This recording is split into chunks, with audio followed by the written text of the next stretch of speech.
Salut tout le monde, aujourd'hui j'ai la chance, encore l'avantage, le privilège on va dire, d'essayer une voiture exceptionnelle. Vous connaissez, c'est un peu l'ADN de ma chaîne.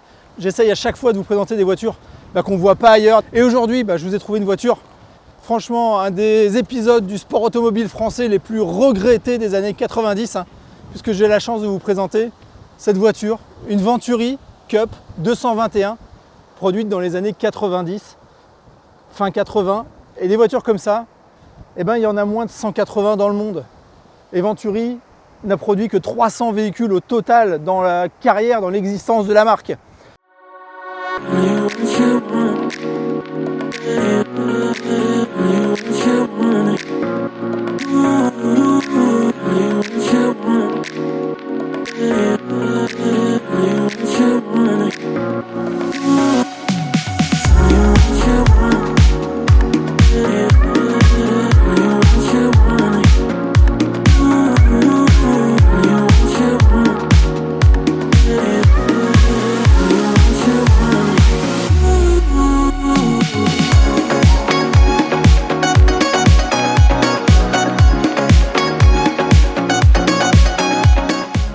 Alors au début j'avais prévu de vous faire un épisode en deux parties avec un historique et puis après une présentation de la voiture.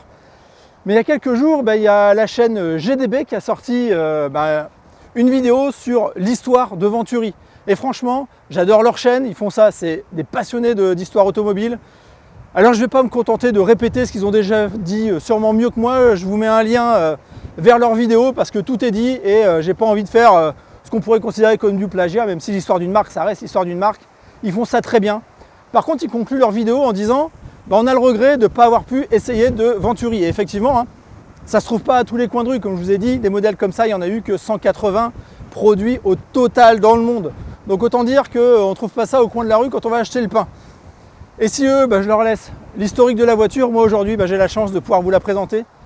On va faire un essai, une présentation de la voiture. Et puis comme d'habitude, on va faire un essai dynamique parce que ces voitures, c'est sur la route que ça s'exprime. Alors pour moi, cette voiture, c'est sûrement une des plus belles voitures de sport françaises parce que sa ligne, elle est intemporelle. Pour moi, c'est une ligne qui ne se démode pas. Elle est complètement ancrée dans le début des années 90. Sous certains airs, l'avant, on peut lui trouver des airs de Corvette. L'arrière, on peut lui trouver des airs de Lotus. Un design général presque à l'italienne, alors que c'est une voiture qui est 100% française. Et en plus, dans cette livrée bleu roi, là, je la trouve franchement magnifique. Et l'intérieur est complètement à la hauteur. Et franchement, pour moi, c'est un des plus grands regrets de l'histoire automobile française parce que c'est une marque qui est exceptionnelle, c'est une voiture qui est magnifique et qui ne se démode pas. Alors cette voiture, bien sûr, elle a été construite artisanalement par des Français. Et comme ça se faisait beaucoup à l'époque, quand on voulait faire des économies, il fallait reprendre des banques de pièces qu'on trouvait un peu chez d'autres constructeurs. Donc cette voiture, en fait, on retrouve des pièces de différents constructeurs et des constructeurs français d'ailleurs pour la plupart. Les rétroviseurs que vous avez ici, c'est des rétroviseurs de CX GTI Turbo 2. L'essuie-glace centrale, par contre, a priori, c'est du Mercedes.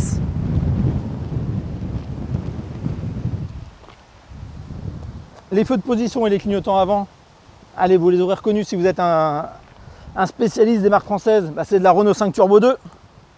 Et sous la coque, on va dire, on retrouve des pièces au niveau du système d'amortisseur, etc., de Renault 25, de 205, etc., etc. Et sous le capot, forcément, quand on voulait faire du sportif à la française, on y mettait un V6 PRV, le même V6 PRV qu'on retrouvait à l'intérieur des Renault 25 V6 Turbo, des Alpine A310, A610 plus tard, qu'on trouvait dans les 504 coupés, etc. et qui développent ici un peu plus de 200 chevaux. Alors pourquoi est-ce qu'ils ont mis un V6 PRV ? Quand on veut concurrencer des marques comme Porsche, comme Ferrari, il faut un moteur noble. Au début, elle avait été présentée avec un moteur 4 cylindres turbo, avec un kit 170 chevaux qu'on retrouvait dans la 505 de l'époque. Mais concurrencer des marques prestigieuses avec un 4 cylindres, même turbo, c'était un petit peu limite. Et quand on veut mettre du sport, forcément en France, on met du V6 PRV. Alors par contre, Venturi, même s'ils n'avaient pas la noblesse peut-être d'un Flat 6 de Porsche ou d'un V12 Lamborghini ou Ferrari, etc., ils se sont dit on va se donner les moyens de concurrencer ces marques-là en faisant un intérieur complètement exclusif. C'est-à-dire que chez Venturi, il n'y a pas d'option. Tout y est. Alors on va faire un petit peu le tour de l'intérieur. Je vous emmène en visite parce que vous allez voir, là aussi on retrouve du haut de gamme, mais on retrouve du haut de gamme français. Alors ici on se retrouve avec un intérieur 100% recouvert de cuir Connolly. Alors pour ceux qui ne connaissent pas le cuir Connolly, eh ben c'est le cuir, c'est l'artisan qui fabrique le cuir pour les Bentley, les Rolls-Royce, les Ferrari, Porsche. Et si on veut toujours parler un petit peu d'aviation comme j'ai l'habitude de le faire, ben c'est aussi Connolly qui faisait la garniture des sièges en cuir des Spitfire pendant la Deuxième Guerre mondiale. Et ensuite qui a aussi travaillé pour les garnitures en cuir qui se trouvaient à l'intérieur du Concorde. Donc voilà, c'est pas n'importe quel fabricant de cuir. L'entièreté du tableau de bord est recouvert de cuir. Les intérieurs de porte également. Même les pare-soleil, le toit lui est entièrement recouvert d'Alcantara. Et même l'arrière, on n'a rien du tout d'apparent en plastique. Les seules choses en plastique qu'on va retrouver, ce sont les quelques commodos qu'on a ici.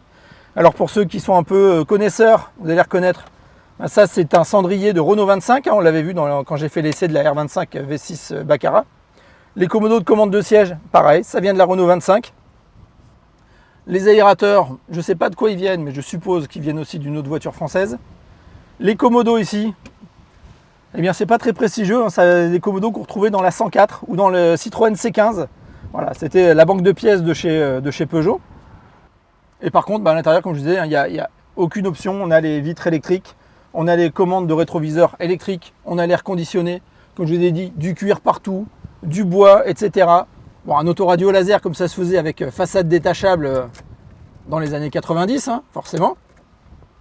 Mais tout y est, il n'y avait rien en option, on a les sièges à réglage électrique, on a tout ce qu'on pouvait trouver de plus luxueux, voire même en option sur les catalogues des autres constructeurs. Alors on va aller voir ce qui se passe sous le capot forcément, parce que c'est là que la bête prend vie. Alors la commande du coffre arrière se trouve dans le montant de porte. Voilà, donc on retrouve à l'intérieur un petit coffre qui est quand même suffisant pour emmener quelques sacs de voyage. Alors on n'ira pas faire le plein de courses pour une famille de 4 personnes, mais pour partir en week-end à 2, c'est amplement suffisant pour emmener ce qu'il faut comme bagage. Et donc vous l'avez vu, 40 ans après, les vérins, ils fonctionnent toujours. Et c'est à l'intérieur de ce coffre qu'on retrouve la commande pour ouvrir le capot moteur.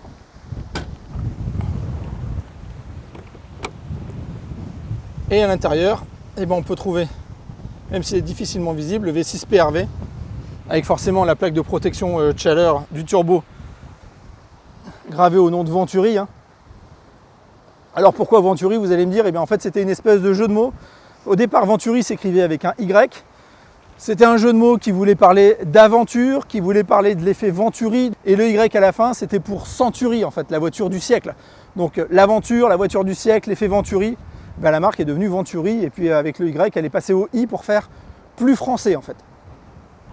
Alors ce moteur, écoutez, on va le faire vibrer un petit peu.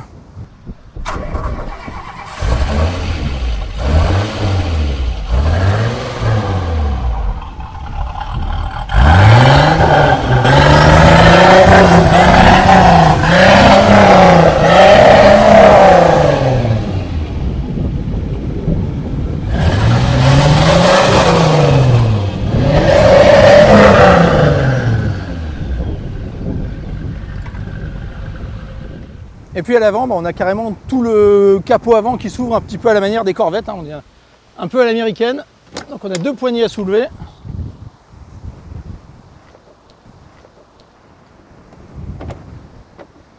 Alors à l'intérieur, on a la chance en soulevant ce capot de pouvoir voir ce châssis qui a été fabriqué et étudié par la maison Rondeau qui avait gagné les 24 heures du Mans avec une voiture qu'il avait fabriquée lui-même. Et puis bien sûr, juste une roue galette à l'avant. On n'en demande pas plus. Bon allez, maintenant qu'on a fait le tour du propriétaire, je pense que vous avez envie de voir ce qui se passe quand on est au volant. Alors suivez-moi, je vous emmène en balade. Bon allez, on est parti pour un petit essai routier avec ce petit bijou à la française.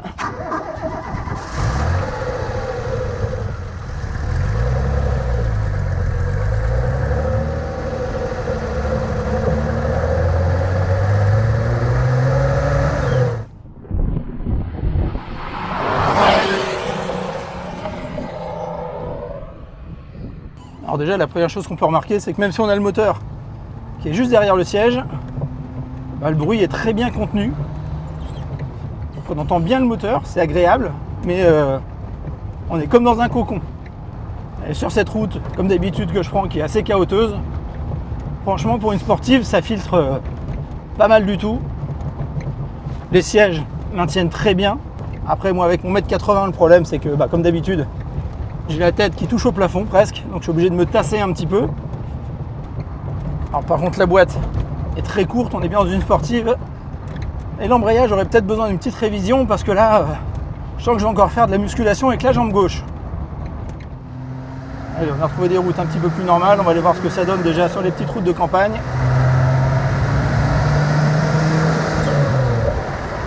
Alors, franchement, c'est assez souple à conduire quand même. Mais bon, on est sur un V6 turbo à l'ancienne, on va dire. Hein, donc, comme dans la Renault 25, en dessous de 3000 tours, il ne se passe pas énormément de choses. Même pour un V6, si on ne compte pas l'effet turbo, c'est quand même un moteur qui n'est pas très dynamique. Mais qui en fait par contre un très bon délit. Hein. Je pense qu'à conduire, tout à l'heure je l'ai conduite pour aller faire un petit tour, etc. Aller chercher mon fils qui est à côté de moi, là, qui se fait un petit plaisir à chaque fois de m'accompagner dans les essais automobiles.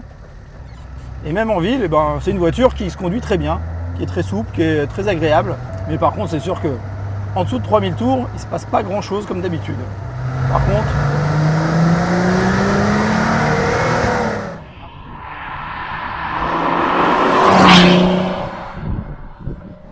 dès qu'on passe les 3000 tours, on retrouve la sportivité, ça vire à plat, ça filtre très bien les aspérités de la route.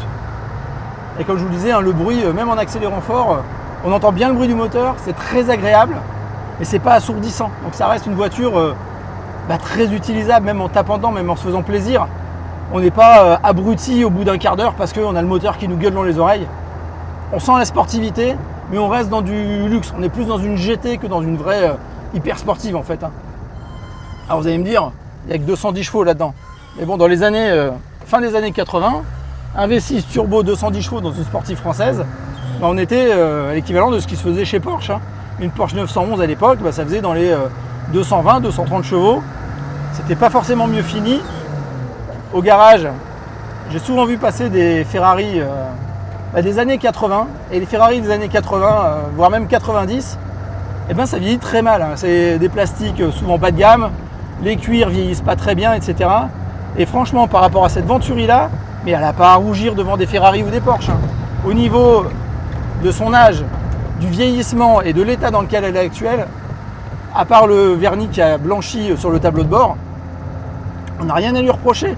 Il y a très peu de bruit parasite, les cuirs ont super bien vieilli, les sièges ne sont pas craquelés, la sonorisation est toujours bonne, le moteur est toujours répondant, le volant part pas en miettes, c'est une voiture qui a quand même 125 000 km.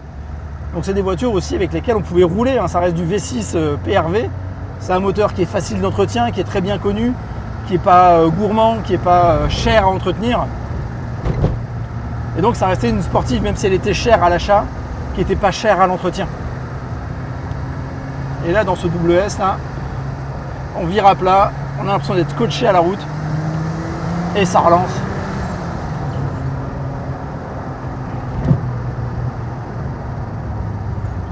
Franchement, c'est un vrai plaisir cette voiture.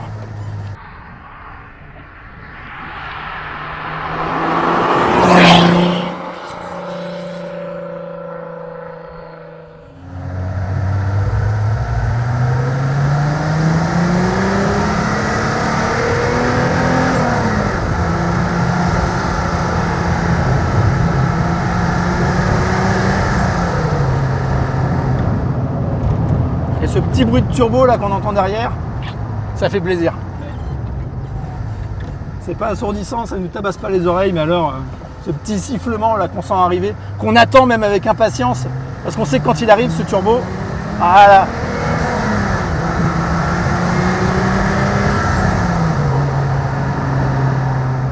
Alors, il a été donné pour un 0 à 100 en 7 secondes 3, je crois. Aujourd'hui, c'est des chiffres qui sont pas impressionnants. Hein. Il faut toujours remettre ça dans le contexte des années 90. Aujourd'hui, n'importe quelle voiture électrique qui fait 200 ou 300 chevaux aura des performances équivalentes. Au moins en termes de chrono, parce qu'après, en termes de plaisir, en termes de comportement routier, etc., là, on ne va pas tenir la comparaison. Alors, ne serait-ce que dans le look général de cette voiture, je peux vous dire que là, les gens, quand ils la croisent, ils se retournent dessus. Hein. C'est une voiture qui impressionne toujours, qui fait toujours son petit effet, d'autant plus que c'est une voiture qui est assez rare. Il y a même beaucoup de gens qui se demandent ce que c'est parce qu'ils ne connaissent pas Venturi. Et quand en plus on leur dit que c'est français, alors là, ils n'en reviennent pas du tout. Bon, vous l'avez vu, hein, sur ces petites routes de campagne, là, sur ces petits virages départementaux. Mais alors ça tient le pavé, c'est un plaisir. Alors comme d'habitude, comme je vous l'ai dit, hein, c'est un turbo à l'ancienne, donc il faut le monter dans les tours. Mais alors ce petit bruit, ce moteur qui n'est pas assourdissant, qui est un régal à entendre. Ceux qui disent que le V6 PRV n'a pas de noblesse, peut-être que ça ronronne moins qu'un V8, peut-être que ça ne fait pas le bruit d'un flat 6 de Porsche. Mais franchement, pour quelqu'un comme moi, on va dire un profane comme moi, hein, je ne suis pas un habitué de, comme certaines chaînes, à rouler tout le temps en Ferrari, en Lamborghini. Là, franchement, moi je trouve ça très agréable, c'est un vrai plaisir à conduire. C'est une voiture qui est capable de se montrer très souple au quotidien. Je suis sûr que c'est le genre de voiture, on peut en faire un délit, hein, conduire tous les jours avec.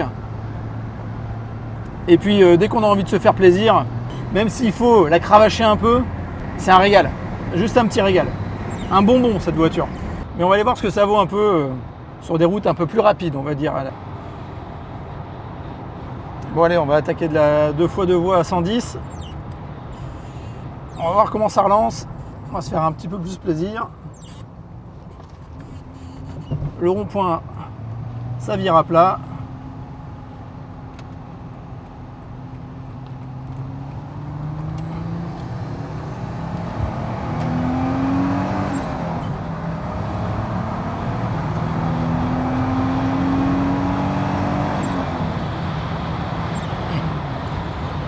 Ah ouais, ça pousse bien. Et on est sur des rails. Hein. La voiture, elle bronche pas, elle patine pas. On se téléporte à 110 en très peu de temps. Non, franchement, il n'y a rien à critiquer là-dessus. À part le lag du turbo, bien sûr. Mais bon, comme je vous le disais, c'est un turbo à l'ancienne. On est dans les années 80. Hein. Elle date de 88, celle-ci.